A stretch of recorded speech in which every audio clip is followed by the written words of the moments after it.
I don't know how I feel about the Raiders. What's crack, like it's your boy Broshmo, just in case you did not know so, and I'm bringing you a Raiders season preview. This is by far probably the toughest one I had to do out of all of these other previews because this is a hard team to project. And you'll see what I mean once we get in. But first and foremost, leave me a subscription and a thumbs up if you like the content. It's always much obliged, much appreciated. Let's build a good community here. And as always, leave a comment down below if you disagree or hate me. I hope you don't hate me. But the Raiders, John Gruden, dude, what you doing with this team? I don't know. Derek Carr, I honestly think this team wants to salvage David Carr's career. I mean, last 2 seasons have been kind of rough for Derek Carr. Oh, man, if he plays anything like David Carr, then maybe it ain't worth salvaging. But Derek Carr here, right? He's become he's been stifled as a passer. Last year, what plagued him was a lot of checkdowns, and he didn't really take a lot of risks with the ball. So what did they do this offseason? They equipped him with a lot of deep threats. So they're going to be asking him, hey, we want you to take that ball. We want you to throw it 30 yards. Because Antonio Brown is an incredible threat at receiver. They're giving him a legit number 1. Derek Carr, you have no excuse anymore. Don't be David. But they also equipped him with Tyrell Williams, who was, for the Chargers, he was a big play threat. I mean, his yards per catch was just insane. I think it was about 17 yards per catch. It's ridiculous. But they also equipped him with a good depth. They got Ryan Grant, JJ Nelson, and they also drafted Hunter Renfro. There we go. Cat out of Clemson. So a lot of guys vying for that slot, or they got a good rotation going at receiver. They're very deep at receiver. Now they lost Jared Cook at tight end, so they bring in they got Darren Waller and not too much depth behind him. I mean, they got Luke Wilson, but he's kind of just a veteran presence. They drafted Foster Moreau from LSU, who's primarily a blocking tight end, but he is athletic enough to be a receiver. So tight end's a little underwhelming, but at receiver, you got a plethora of options. Derek Carr, you have no reason to not succeed somewhat in this offense. Now, they drafted Josh Jacobs, Jingleheimer Smith, to be their running back, and he's great. He looks good. He's going to be really good in that offense. Drafted him in the first round. I'm a little hesitant on, just because how the running back position has been devalued over the years. Because now a lot of teams use running back by committee. You don't have those bell cows anymore. But Josh Jacobs can be that. There's not a lot of tread on this dude's tires, and he can play receiver. He's a good receiving threat, and they also have a lot of depth behind him. Chris Warren, Doug Martin, DeAndre Washington, Jalen Richard. They have they're not going to keep all those guys on the roster. I like Chris Warren. He's got a lot of upside, so I can see him making the roster, but I don't know about those other 3. I know Doug Martin, John Gruden's high on him, but you know what I'm saying. But this offensive line needs to play better, and I think it will. Colton Miller had a rough year at left tackle, but he was a rookie. Benefit of the doubt. They brought in Trent Brown, and I think it's a good idea kicking him to the right side. I mean, you're paying him a lot of money, but kick him to the right side. That way there's not a lot of pressure to perform, because he performed very well, but I mean, he was kind of just a rotation player there in San Francisco before that.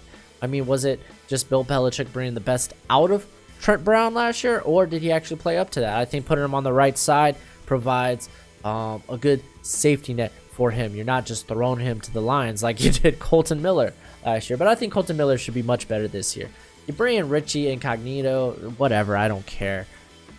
Forget him. But Gabe Jackson, very good. Rodney Hudson, very good. They didn't play that great last year, but I mean, for the standard that they typically play at, it's not bad. Not too much depth behind these guys. Brandon Parker played pretty terrible last year, but again, young guy, he should stand to get better.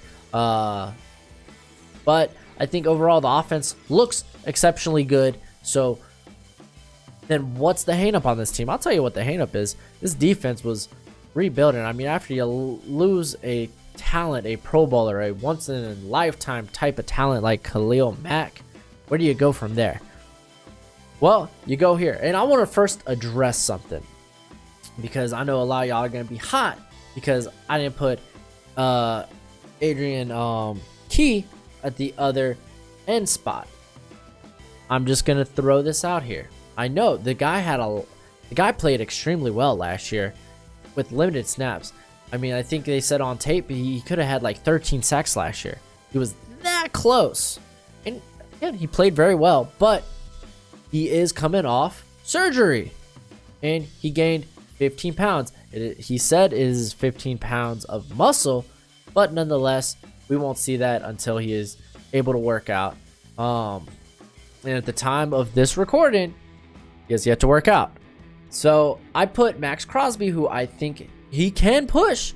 He can push into this rotation they got going here at defensive end. So don't sleep on Max Crosby. He was a very good selection by the Raiders.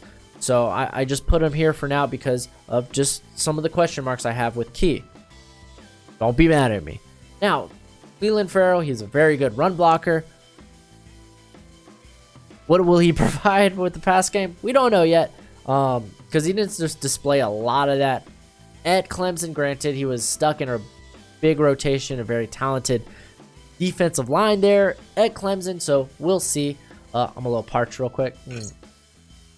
Oh, that's good. Now, this team got a lot better at defending the run when Justin Ellis came back from injury. I think pairing him up with Marquise Hurst, who had a very good year last year, a good steal by the Raiders in 2 years ago in the draft, and honestly, this is a very formidable defensive front. And then you also have guys like PJ Hall and Jonathan Hankins there to shuffle it up. So I mean, this is a very good looking defensive line. I just want to see the ends perform. We'll see how that edge looks going into the year. I really wish y'all addressed linebacker. You didn't. You're very thin at linebacker when you're relying on Antonio Brown's best friend, Vontez there. The dude's a liability in coverage. Brandon Marshall, not bad. Good sign-in to kind of bring a little stability at linebacker. But, I mean, past these guys, you got Marquell Lee. Who else you got there? Tahir Whitehead. I mean, it's nothing special. If anything, it's his back seven that I worry the most about. Now, Conley, I think, is going to get much better. He flashed a lot last year. And Worley, I think, can improve. If not, then pack your bags. You're going to another team again.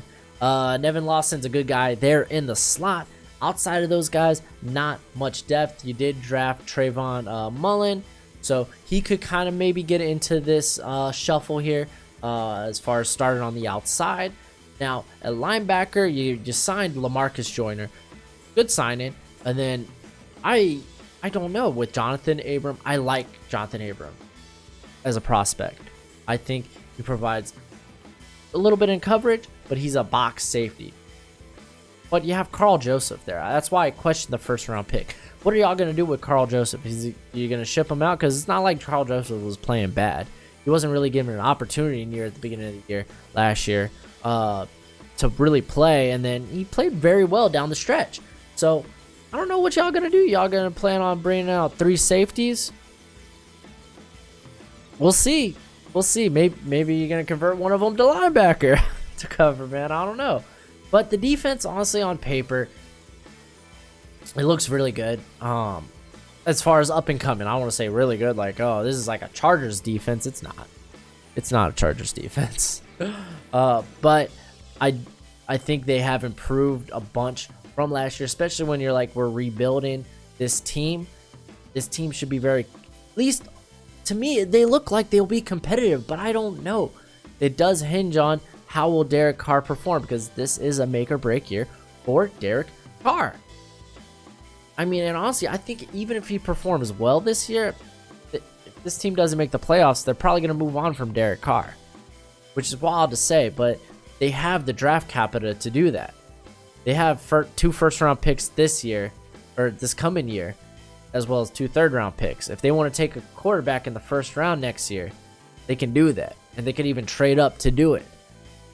As with that being said, I have this team at 7-9 just because I don't know what to expect. I don't know if I'm